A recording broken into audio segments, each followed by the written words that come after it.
Era martes. Lo recuerdo con claridad porque la noche anterior habíamos pedido comida tailandesa y ella estuvo pegada al teléfono durante toda la cena. No estaba mirando Instagram.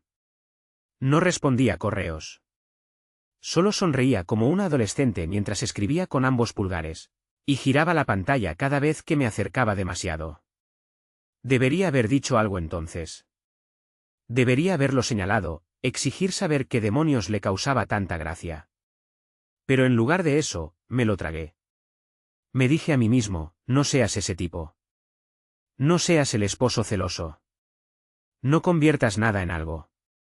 Al día siguiente, me quebré.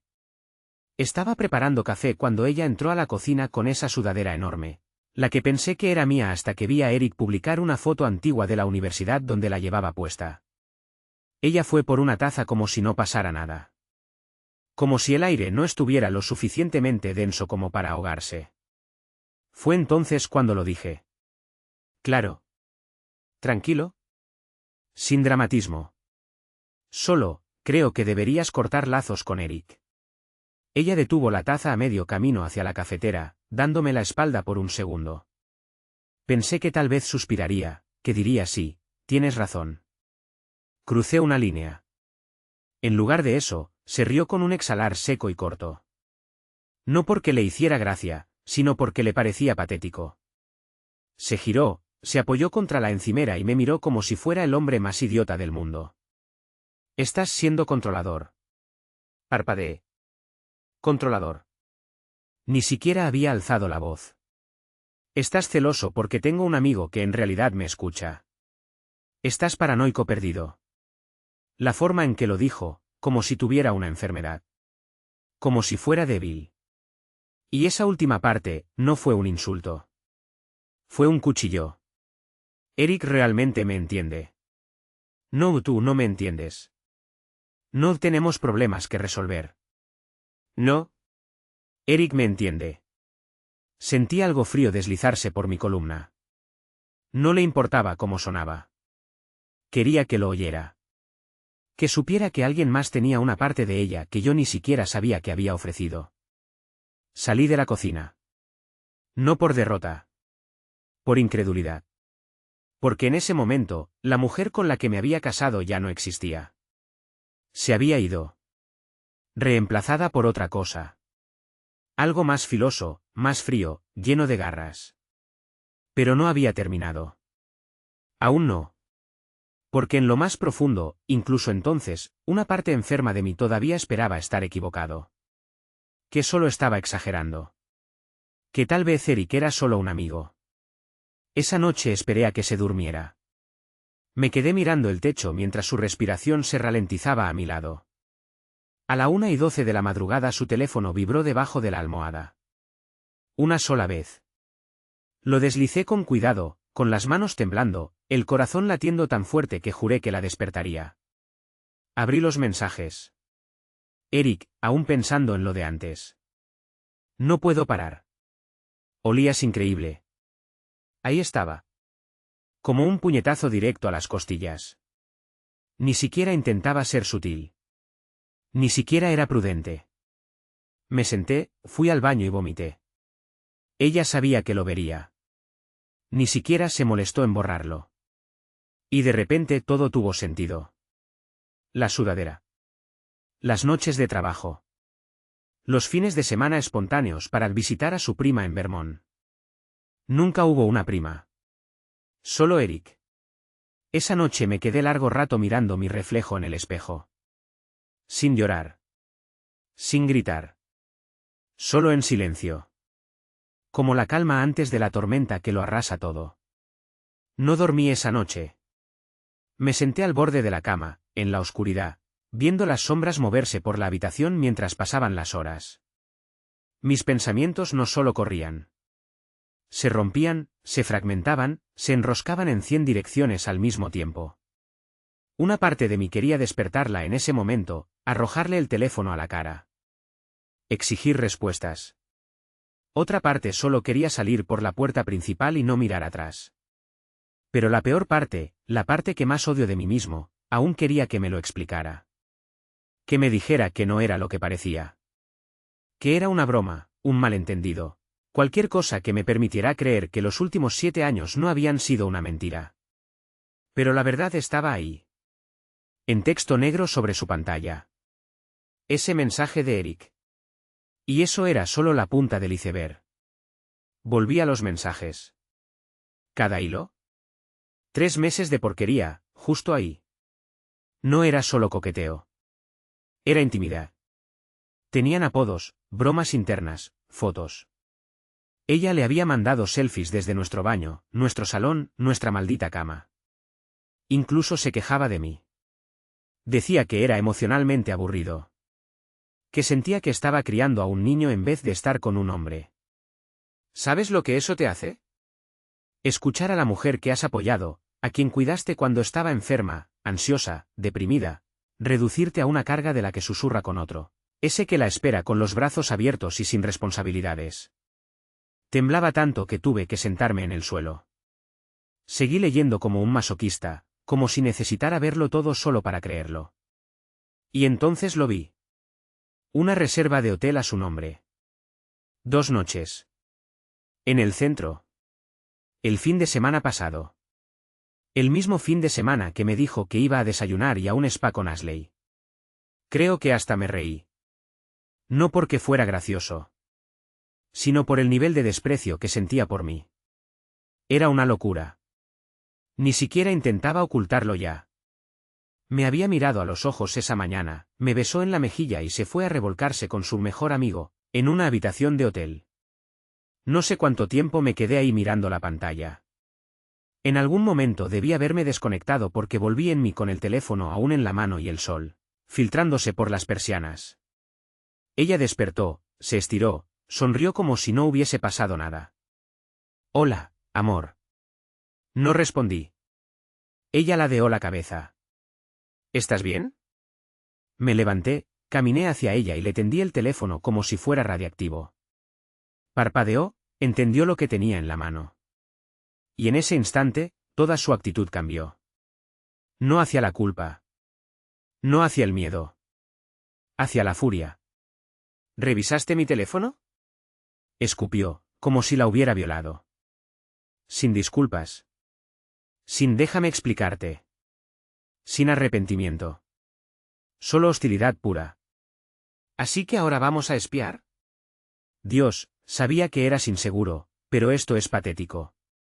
Tuvo el descaro de actuar como si yo fuera el problema. Le pregunté directamente. ¿Te estás acostando con él? Ni se inmutó. Ni siquiera pestañeó. ¿Qué importa ahora? Ya decidiste que soy la villana. Sin negación. Sin confesión. Solo ese tono arrogante, venenoso. Como si disfrutara verme romperme. Me quedé ahí, con el corazón deshaciéndose en el pecho, intentando reconocer a la mujer frente a mí. Pero ya no estaba. Rachel se había ido. En su lugar, había alguien que no conocía. Alguien cruel, calculador, sin vergüenza. Pasó junto a mí como si no existiera. Entró al baño y cerró la puerta de un portazo. Escuché el agua correr. Como si nada hubiese pasado. Ese fue el momento en que supe que no estaba arrepentida. Ni un poco. No fue un desliz. Fue una elección. Una y otra vez. Elegía traicionarme, faltarme al respeto, burlarse de mí a mis espaldas y mentirme a la cara. ¿Y ahora? Ahora estaba furiosa porque la había descubierto. Pero yo no había terminado. Salió del baño 20 minutos después, el rostro limpio, el pelo recogido, con rímel como si se preparara para un brunch, no como si acabara de prenderle fuego a los últimos hilos de nuestro matrimonio. No dijo ni una palabra. Solo pasó junto a mí, recogió su teléfono, que había dejado en la encimera de la cocina, y empezó a deslizar la pantalla como si fuera una mañana cualquiera. Yo seguía allí, en el sofá, con la ropa de la noche anterior, mirándola como si fuera un ser alienígena. ¿Vamos a fingir que no pasó nada? Pregunté, por fin. Ni siquiera levantó la mirada. ¿Qué quieres que diga, Marcos? Dijo, tranquila, seca, como si estuviera perdiendo el tiempo conmigo. ¿Qué tal la verdad? Entonces suspiró. Suspiró como si yo la estuviera fastidiando. Está bien. ¿Quieres honestidad? Ya no te amo. Lo dijo como si pidiera un café. Sin pestañear. Sin dudar. Solo una afirmación directa. Me reí. Tenía que hacerlo. O gritaba. ¿Cuándo pasó eso? Finalmente me miró. Probablemente hace un año. Tal vez más. No lo sé. Sentí que las paredes se derrumbaban a mi alrededor. ¿Un año? Eso lo explicaba todo. La distancia. Las excusas constantes. Las sonrisas falsas y las noches de estoy cansada. Yo estaba tratando de resucitar un matrimonio que ella ya había enterrado. Le pregunté si alguna vez pensó decírmelo. No, dijo. No quería el drama. El drama. Nuestro matrimonio, nuestras vidas, eran para ella un simple inconveniente. Nada sagrado. Nada que valiera la pena salvar. Solo logística incómoda que prefería evitar. Y entonces, sin inmutarse, agregó. Eric me hace sentir viva otra vez. Sonrió al decirlo. Fue la primera vez que sentí como el odio se arraigaba en mi pecho. No el odio caliente y explosivo. Este era frío, pesado, lento, como veneno que gotea en la sangre, gota a gota. Le pregunté. ¿Alguna vez te sentiste culpable? Me miró como si no entendiera la pregunta. ¿Por qué habría de hacerlo? Tú te desconectaste hace mucho. Nunca me ves. Siempre estás trabajando o cansado. ¿Qué se supone que debía hacer? ¿Esperar y marchitarme mientras tú recuperas tu energía? La forma en que lo torció, como si esto fuera de alguna manera culpa mía. Fue magistral. Una actuación digna de premio. Si no hubiera leído esos mensajes, visto las fotos, encontrado los recibos del hotel, podría haber empezado a creerle. Pero yo ya no era ese hombre. No estaba desesperado por su validación. Estaba despierto. Me levanté y dije. Eres increíble. Ella se encogió de hombros. Eres predecible. Siempre tratando de arreglar cosas que ya están rotas. Yo seguí adelante. Tú deberías hacer lo mismo. Luego se alejó. Así, sin más. Sin disculpas. Sin vergüenza. Sin intentar arreglar nada. Solo se fue del salón al dormitorio para empezar a vestirse. La seguí. No para pelear. No para gritar. Sino porque necesitaba decir algo antes de perder la cabeza. Pudiste haberme dejado. Pudiste haber terminado esto antes de convertirlo en un maldito circo. Ella se giró mientras se ponía un par de jeans, el rostro inmutable. ¿Y darte el gusto de ser la víctima? Por favor.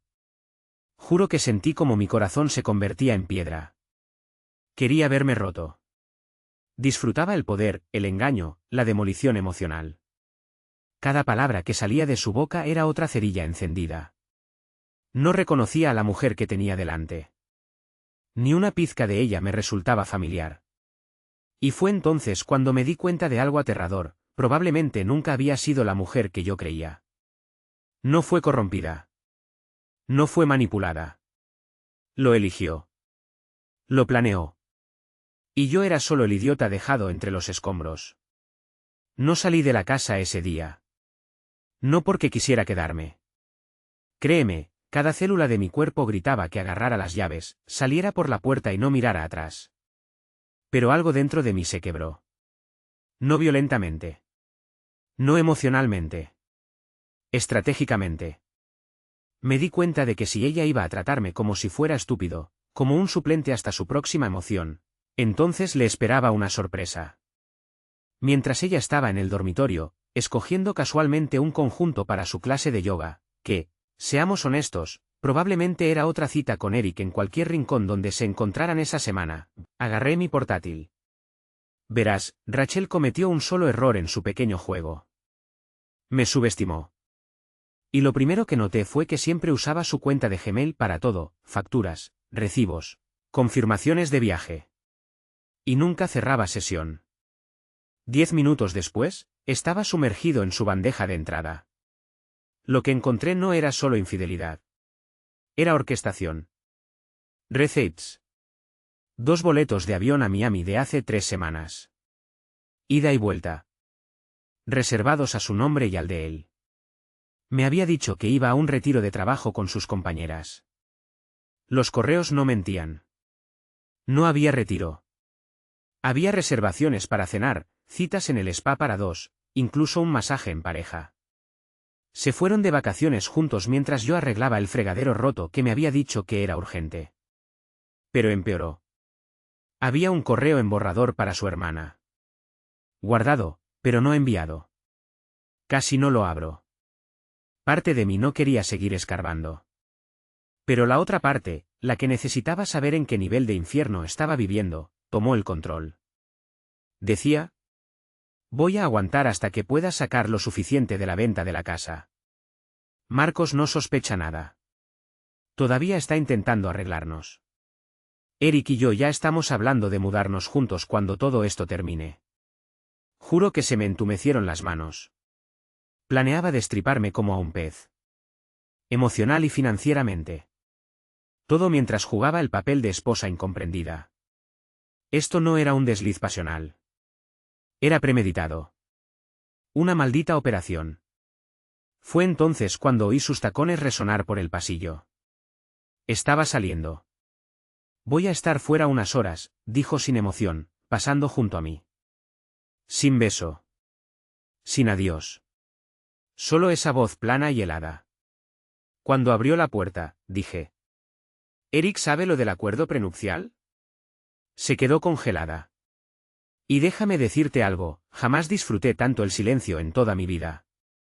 Se giró lentamente, los ojos abiertos de par en par. ¿Qué? Me levanté, caminé hacia ella, tranquilo como una bomba antes de explotar. El acuerdo. El que tu padre insistió antes de la boda. El que dice que si me eres infiel, te vas sin nada. Su rostro perdió todo el color. Estás mintiendo, dijo con voz baja. Inténtalo, le respondí. Había olvidado lo hermosa que era su expresión cuando tenía miedo. No porque me gustara verla asustada, sino porque, por primera vez, ella no tenía el control. Abrió la boca, probablemente para soltar otra mentira, pero la interrumpí. Hablé con mi abogado esta mañana. Le mostré todo, capturas de pantalla, recibos del hotel, ese borrador de correo para tu hermana. Me dijo que el acuerdo es infalible. La expresión en su rostro fue exactamente el momento en que supo que el juego había terminado. Y no solo había perdido. Había mostrado todas sus cartas. Pero aún tenía un último movimiento. No vas a salirte con la tuya, escupió, la voz temblorosa ahora. No puedes convertirte en un psicópata controlador y pensar que vas a ganar. ¿Controlador? Me reí. Tú eres la que estuvo escondiéndose durante un año, planeando cómo vaciarme. Todo lo que hice fue ver la verdad. Salió dando un portazo tan fuerte que un cuadro se cayó de la pared. Pero yo no me moví. Solo respiré. No como un hombre derrotado, sino como uno que acababa de salir de un ataúd que otra persona selló con clavos. Y lo mejor aún no lo sabía. Porque no solo envié todo a mi abogado. También se lo envié a su padre. Esperé exactamente 3 horas antes de hacer la llamada. No a Rachel. No a Eric. A Thomas Whitaker, el padre de Rachel. Déjame pintar bien esta imagen. Tomás no es solo un viejo sentado viendo noticias. Es dueño de una cadena de concesionarios en 3 estados. Dinero viejo. Valores conservadores. Tolerancia cero al irrespeto. Especialmente cuando se trata de su apellido. Y me quería. Fue él quien brindó por nuestro matrimonio con una botella de whisky de 20 años. Y esa noche me dijo en privado: ella es salvaje, hijo. Pero si alguien puede mantenerla con los pies en la tierra, eres tú. También fue quien insistió en el prenupcial. Porque, y estas fueron sus palabras exactas, conozco a mi hija. Es emocional, impulsiva. Quiero que estés protegido en caso de que haga una estupidez. Así que cuando lo llamé y dije: Tomás, creo que tú y yo tenemos que hablar sobre tu hija y un hombre llamado Eric, Hubo una pausa tan espesa que podrías cortarla con cuchillo. Ven a la oficina, dijo. 20 minutos después, estaba sentado en su despacho acristalado, exponiéndolo todo como un fiscal en un juicio. Capturas de pantalla, correos electrónicos, confirmaciones de vuelo, recibos, la reserva de hotel, el correo no enviado a su hermana. Tomás no pestañeó ni una vez. Solo leyó, deslizó, asintió ocasionalmente. A mitad de todo, abrió un cajón, sacó una botella de bourbon, sirvió 2 vasos y dijo. Siempre supe que tenía un lado igual al de su madre. No pregunté qué significaba eso. ¿Y qué estás pensando? Preguntó. Le dije que el abogado ya estaba redactando el divorcio. Que invocaría la cláusula de infidelidad. Ella no se llevaría nada. Ni la casa, ni un centavo del valor, ni mi plan de retiro, ni siquiera los platos que ella eligió. Él dio un sorbo, se recostó, y me dio una mirada entre compasión y orgullo. Sabes, la mayoría de los hombres dejarían que esto los destrozara. Tú llegaste con hechos, precisión y dignidad. Ella no lo merece. Pero respeto lo que hiciste. Luego se levantó, fue a la ventana y la llamó.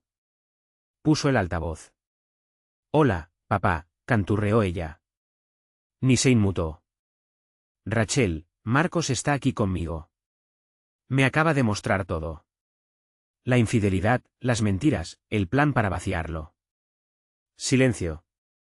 Espera, ¿qué? Su voz se quebró. No te hagas la tonta, Rachel. Sabes perfectamente de qué hablo. Y luego, Oredith, esta fue la guinda del pastel. Se volvió contra mí. ¿De inmediato? Está manipulando todo. Revisó mis cosas privadas. Eric solo es. Cállate, dijo Tomás, frío como el hielo. Se acabó. Jamás había escuchado a alguien callar a su propio hijo así. Colgó. Sin despedida. Sin segundas oportunidades. Luego me miró y dijo. Me aseguraré de que no te arrastre por el barro. Mi abogado llamará al tuyo. Y, Marcos. Levanté la vista. No le des ni un maldito centímetro. Y así están las cosas. Yo sigo en la casa. Está a mi nombre. Ella está en un hotel, no del tipo con Eric y champán, sino uno medio pelo que yo solía usar para viajes de trabajo. Su familia lo sabe todo. Su hermana, sus primas, su madre, todos vieron las pruebas. El grupo familiar explotó. ¿Y Eric? Pobre Eric. También lo echaron. Al parecer, olvidó decirle a Rachel que tenía novia. Me escribió esa misma noche, lo siento. No te merecías esto. Es un imbécil. No respondí. ¿Para qué? Ya había terminado. No estoy sanando lentamente. No estoy revolcándome en el dolor. Estoy construyendo. Ella intentó destruirme, pero al final, me entregó la cerilla y derramó su propia gasolina. No tardó mucho. 3 días. Eso fue lo que le llevó a Rachel a arrastrarse de vuelta. 3 días enteros de silencio después de que su padre la desheredara, Eric la abandonara y sus puntos del hotel se agotaran. Supongo que la traición tiene un sabor más amargo cuando estás sola y la fantasía empieza a pudrirse a la luz del día. Empezó con un mensaje. Sencillo, casi ridículamente casual. Marcos, ¿podemos hablar? Sin signos de puntuación. Sin disculpa.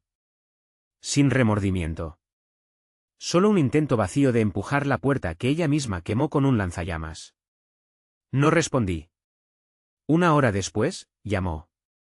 Dejé que sonara. Lo intentó una y otra vez. Luego vino el mensaje de voz. Marcos, por favor. Sé que estás enojado. Sé que te herí, pero construimos algo juntos. Te extraño. Nos extraño. Estoy tan perdida. ¿Podemos hablar? No para pelear. Solo hablar. Y no te voy a mentir, parte de mí quería escucharla. No porque la extrañara. No porque aún la amara. Sino porque necesitaba verlo. Necesitaba presenciar cómo se desmoronaba esa mujer que se creía intocable. Que se burló de mí. Me mintió a la cara. Se rió mientras destruía lo que teníamos como si fuera un guión desechable en su pequeño drama. Así que respondí con 2 palabras. Ven ahora. Apareció 45 minutos después, parada en mi porche con jeans y sudadera, sin maquillaje, el cabello recogido, como si gritara: mírame, estoy vulnerable, soy humilde ahora. Abrí la puerta. Se quedó ahí, con los ojos abiertos, los labios temblorosos como si intentara llorar. Pero no salió ni una lágrima. ¿Puedo entrar? Me hice a un lado. No dije nada. Entró despacio, como si temiera que las paredes la rechazaran. Y tal vez deberían haberlo hecho. Se sentó en el sofá. El mismo desde el que solía testear con Eric mientras yo le llevaba el café como un idiota. Marcos, empezó con una voz suave, demasiado suave, ensayada. Cometí un error. No respondí. Continuó, como una actriz mala en una obra de bajo presupuesto. No se trataba de él. Se trataba de cómo me sentía. Me sentía invisible, como si ya no conectáramos. Y él solo fue una distracción. Nunca quise que fuera tan lejos. Estaba perdida. Confundida. Asentí lentamente, dejé que siguiera hablando. Porque cuanto más hablaba, más cavaba su tumba. Tú siempre fuiste tan estable. Tan bueno. Y yo no sabía cómo lidiar con eso. Eric me hizo sentir impulsiva otra vez. Pero no era real. ¿Se fue? Me usó. Ahora lo veo. Ah, ahora lo ve. Entonces se inclinó, intentó tomar mi mano. Pero tú eres real. Tú eres mi hogar. Por favor, Marcos. Podemos arreglarlo. Podemos ir a terapia. Lo bloquearé. Cambiaré mi número. Haré lo que sea. Solo quiero que volvamos. Ahí fue cuando hablé. ¿Recuerdas lo que dijiste cuando te pedí que marcaras un límite con Eric? Parpadeó. Le recordé. Me llamaste controlador. Celoso. Dijiste que Eric te entendía. Que yo no te hacía sentir viva. Su rostro se derrumbó. Seguí hablando. Luego encontré las reservas de hotel. Los mensajes. Los boletos de avión. Las selfies en nuestra cama. Apartó la mirada. No cometiste un error, Rachel. Construiste una segunda vida mientras fingías que la primera seguía siendo real. Y no estabas confundida. ¿Fuiste cruel? Sus ojos se llenaron de lágrimas entonces. Finalmente. Pero no me conmoví. Estaba agotado. No sé quién soy sin ti, susurró. Me levanté. Entonces tal vez deberías averiguarlo. Lloró. Lágrimas reales, esta vez. Intentó levantarse. Intentó abrazarme. Marcos, por favor. Retrocedí. Abrí la puerta. Adiós, Rachel. Ella vaciló, como si pensara que si se quedaba lo suficiente, cambiaría de opinión. No lo hice. ¿Se fue? Despacio. En silencio. Esta vez sin portazo. Solo el suave, satisfactorio clic de la puerta cerrándose detrás de ella. La cerré con llave. Y te juro, el silencio que siguió fue el sonido más pacífico que había oído en años. Lo hermoso de los mentirosos es que siempre creen que son más listos que todos. Tratan la verdad como un chicle, lo mastican, lo estiran, lo reforman y lo pegan bajo la mesa cuando terminan. Rachel no solo me mintió. Le mintió a todos. Pero en el momento en que salió de mi casa con lágrimas en las mejillas y esa expresión de falsa humildad, supe lo que venía después. Supe que no se iría en silencio. Mujeres como ella no desaparecen entre sombras. No. Reescriben la historia. Y justo a tiempo, 2 días después, comenzaron los rumores.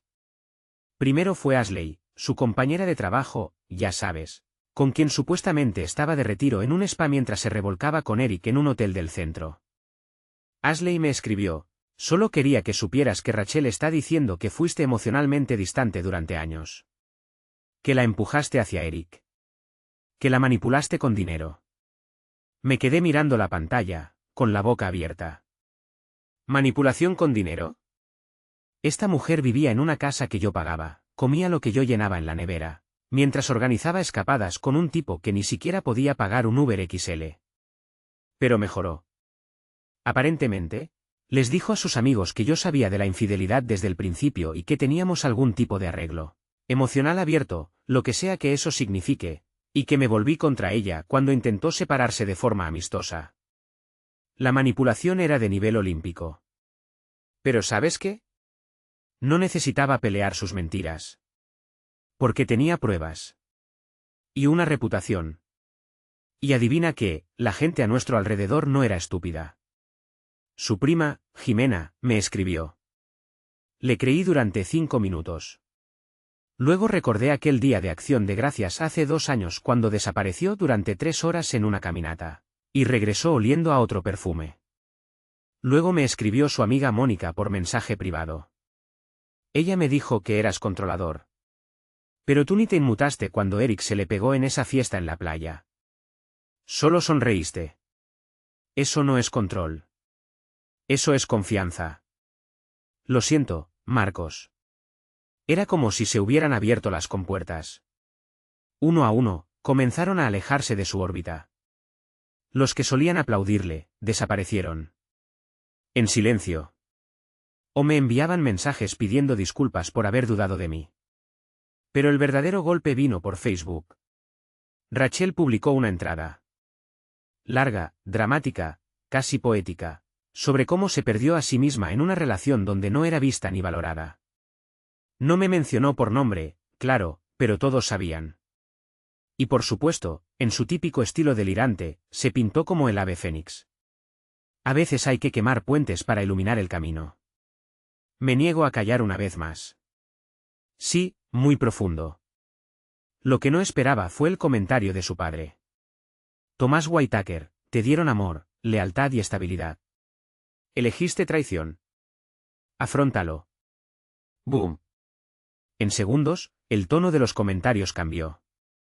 La gente dejó de reaccionar con corazones y empezó a hacer preguntas. ¿Qué hiciste, Rachel? Espera, ¿no es esto sobre Marcos? Escuché que él tenía pruebas. ¿No le fuiste infiel? Tu propio padre te está llamando la atención. Borró la publicación por la mañana. Al final de esa semana, Eric ya no estaba en la foto. Resulta que no solo le mentía a Rachel y a mí.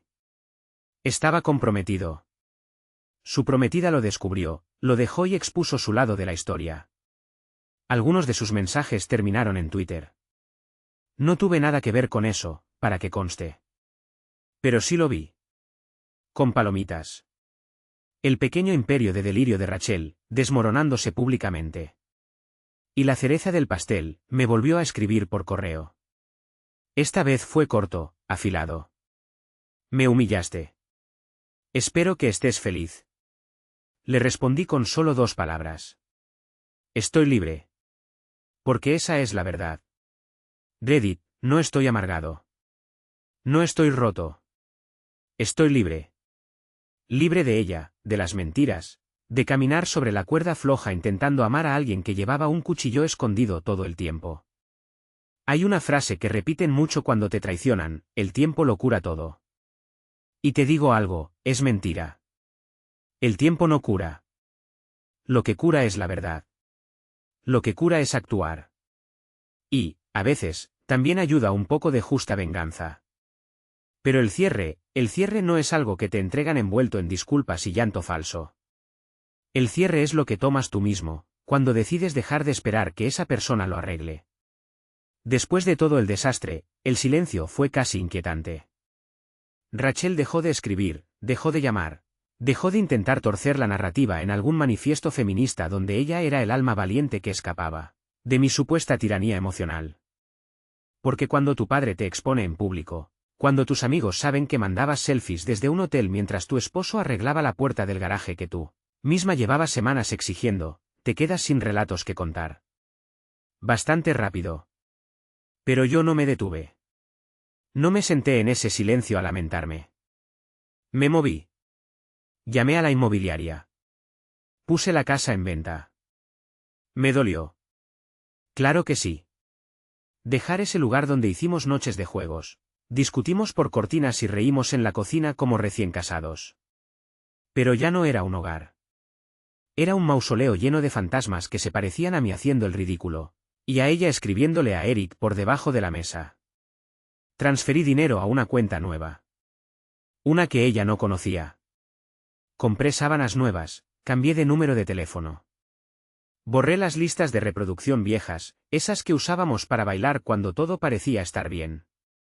Incluso tiré la cafetera. Porque me di cuenta de que hacía café para dos. Y yo ya no le hacía café a ella.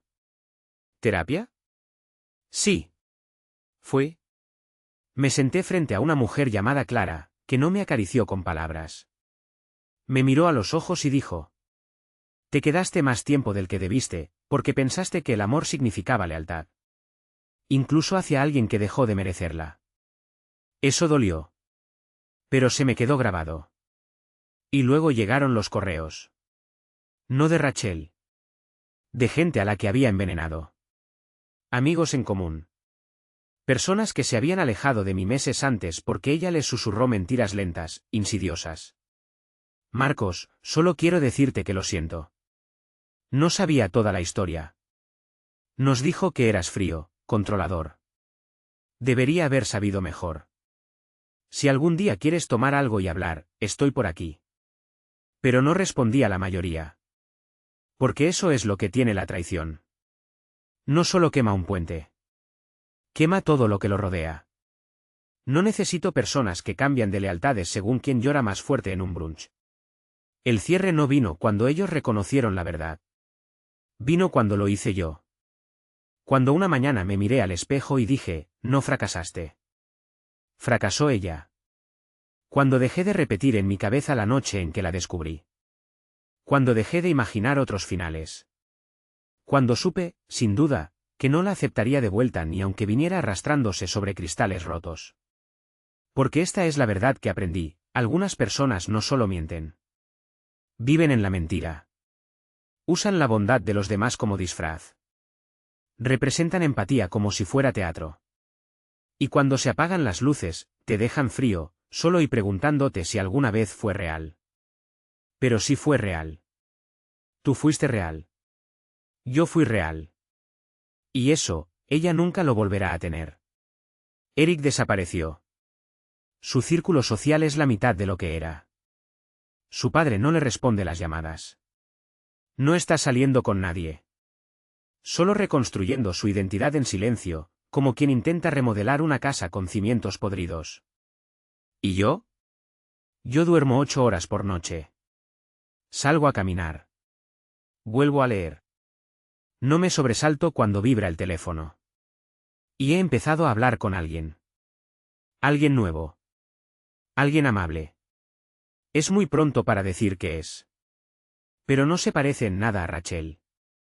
Sin tensión. Sin secretos. Sin solo somos amigos llamados Eric. Así que no, el cierre no vino en forma de disculpa. Vino cuando dejé de importarme si alguna vez encontraría la paz. Porque yo ya la encontré. 5 meses. Eso fue lo que duró el silencio. 5 meses desde el día en que estuvo parada en mi sala con los labios temblorosos y lágrimas de cocodrilo, suplicando perdón como si no hubiera intentado destriparme emocional, financiera y socialmente. 5 meses desde que le dije adiós y lo dije en serio. Desde que la vi irse con los hombros en alto y el ego inflado, pensando que tal vez, solo tal vez, podría salvar su imagen y reescribir el final. Y justo cuando pensé que finalmente se había desvanecido en la irrelevancia, justo cuando dejé de mirar por el retrovisor, volvió. Pero no con flores. No con otra disculpa. No. Volvió con un abogado. Recibí la carta en un sobremanila sin remitente. Al principio pensé que era algún anuncio o estado bancario. Pero al abrirlo, vi el nombre del despacho, uno de esos bufetes boutique del centro que cobran $400 la hora por decir mentiras con comas. Adentro, una carta de demanda formal. Rachel alegaba que yo la había abusado emocionalmente durante el matrimonio, que usé el control financiero como arma, que el acuerdo prenupcial fue firmado bajo coacción y que tenía derecho a una pensión conyugal. Repito, la misma mujer que engañó, mintió, planeó vaciarme y fue captada con pruebas, ahora exigía que le pagara. Porque estaba triste, después de ser expuesta. Parecía un mal sketch de comedia. Me reí. Pero la verdadera broma era que no esperaba que yo ya estuviera preparado para esto. Mi abogado, bendito sea Ron, un bulldog con corbata, había previsto exactamente este movimiento. Llevábamos meses documentando todo. Los mensajes. Los correos. Su pequeño desfile de autocompasión en Facebook. Las consecuencias. Los informes de la terapia. Incluso una llamada grabada entre Rachel y su hermana donde admitía: estoy empujando lo legal solo para que sienta un poco de lo que yo sentí. Sí. Después de destruir nuestro matrimonio y ser desheredada. Así que Ron redactó una respuesta. No una refutación amable. No un compromiso. Una carta como un trueno, que detallaba cada asqueroso detalle de sus acciones junto con la amenaza formal de una contrademanda por difamación si no retiraba su reclamo. La enviamos. Silencio durante 3 días. Y en el cuarto día, su abogado se retiró. Retiro total. Con disculpa adjunta. Al parecer, Rachel les había mal representado la situación. No querían formar parte de su circo. Pero ella. Ella no había terminado. Por supuesto que no. 3 días después, me escribió directamente. El mensaje era delirante. Felicidades. ¿Me destruiste? ¿Estás feliz? Tú vives tu mejor vida mientras yo voy a terapia 2 veces por semana tratando de recoger los pedazos. Actúas como si fueras perfecto. No lo eres. Te cerraste. Me hiciste sentir invisible. Cometí un error, sí. Pero ambos contribuimos a esto. Ah, sí. El clásico coro del infiel, ambos cometimos errores. Déjame decirlo alto para los del fondo. Yo no la destruí. Ella encendió el fuego, bailó entre las llamas y arrojó gasolina con una sonrisa. Yo solo me hice a un lado y la dejé ver cómo todo ardía. Pero aún así, respondí. Solo una vez. Porque quería que leyera, tinta sobre blanco, el último clavo en el ataúd. Rachel. No cometiste un error. Tomaste una serie de decisiones que priorizaron sistemáticamente tu ego sobre nuestro matrimonio. Me traicionaste, intentaste mentir para salir del paso, y luego usaste la ley como arma cuando tu espectáculo de lástima falló. No eres una víctima. Eres la lección. Por favor, no me contactes de nuevo. La bloqueé. En todos lados. Teléfono. Correo. Redes. Incluso revisé con amigos para asegurarme de que entendieran que no quería actualizaciones. Ni siquiera accidentales. ¿Sabes por qué? Porque ella quería caos. Quería arrastrarme una vez más a su nivel. Pero yo ya no vivo ahí. No necesito venganza. Tengo paz. Ella es la que sigue girando en círculos, tratando de reescribir la historia donde es una heroína incomprendida en lugar de la bola de demolición con corazón de hielo que eligió ser. Que se hunda. Y aquí estamos. El capítulo final. Ha pasado poco más de un año desde que encontré ese mensaje de Eric enterrado en su teléfono. Aún pensando en lo de antes. No puedo parar. Olías increíble. 12 palabras que hicieron detonar 7 años de lo que yo pensaba que era un matrimonio. 12 palabras que arrancaron la máscara a una mujer que creía conocer. Una mujer a la que amé. A la que protegí. A la que cuidé. Alguien en quien creía, incluso cuando empezó a alejarse. Incluso cuando las bromas con Eric se hicieron demasiado familiares. Incluso cuando los mensajes a la 1 de la madrugada se convirtieron en solo amigos hablando. Entonces, pensaba que la lealtad me salvaría. Ahora sé que la lealtad sin límites es una soga que tú mismo te anudas al cuello. Ya no siento odio. Ni hacia ella. Ni siquiera hacia Eric, ese cobarde que se esfumó en cuanto aparecieron las consecuencias reales. Siento algo mejor. Claridad. Así que esto es lo que le digo a cualquier hombre que esté leyendo esto y piense que está en la misma situación. O peor, aún en negación. 1. Tu instinto nunca miente. Si sientes el cambio, la distancia, la indiferencia, no lo estás imaginando. Estás percibiendo la erosión del respeto. Y una vez que el respeto desaparece, el amor es solo humo. 2. Los límites no son control. El momento en que ella explotó cuando le pedí que se alejara de un tipo que babeaba por ella. Ese fue mi semáforo verde para largarme. Pero me quedé esperando que me eligiera a mí. No hagas eso. Si ella defiende a otro hombre más que a ti, tú no eres su pareja. Eres su suplente. 3. La infidelidad no siempre es física. La traición emocional, el secretismo, las lealtades desplazadas, son igual de tóxicas. Si ella está compartiendo partes de sí misma con otro hombre que te niega a ti, ya se fue. 4. No pierdas tiempo luchando por alguien que ya abandonó el campo de batalla. Pasé meses tratando de arreglar un matrimonio del que ella ya se había ido mentalmente. Esa energía, ese dolor, úsalo para construir tu salida, no tu prisión. 5. La venganza no es sanación. Pero el poder sí. El poder de irte. El poder de levantar la cabeza. El poder de mirar sus lágrimas, su manipulación, y aún así decir, no. 6. No necesitas destruirla. Solo deja que la verdad hable. Ella mintió. Yo mostré las pruebas. Su propio círculo se apartó. Y no tuve que alzar la voz ni una sola vez. 7. El cierre no es algo que te dan. Es algo que te das tú mismo. Cuando decides dejar de necesitar respuestas de personas que viven en la mentira. Ella nunca me dio una disculpa sincera. Nunca asumió una verdadera responsabilidad. Y sin embargo, aquí estoy. Sano. Completo. Libre. No reviso sus redes. No busco su nombre en Google. No me pregunto qué hace ni con quién lo hace. Porque sé esto, probablemente le está diciendo al siguiente hombre las mismas mentiras que una vez me dijo a mí. Pero él no es mi problema. Como ella ya no es parte de mi vida. No le debes tu paz a quien intentó romperla. Te la debes a ti.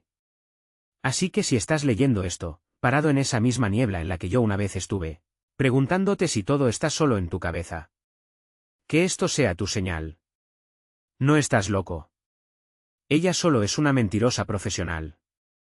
Y cuando por fin te alejes, asegúrate de no volver la vista atrás. Porque la mejor venganza es no tener que decir ni una maldita palabra más.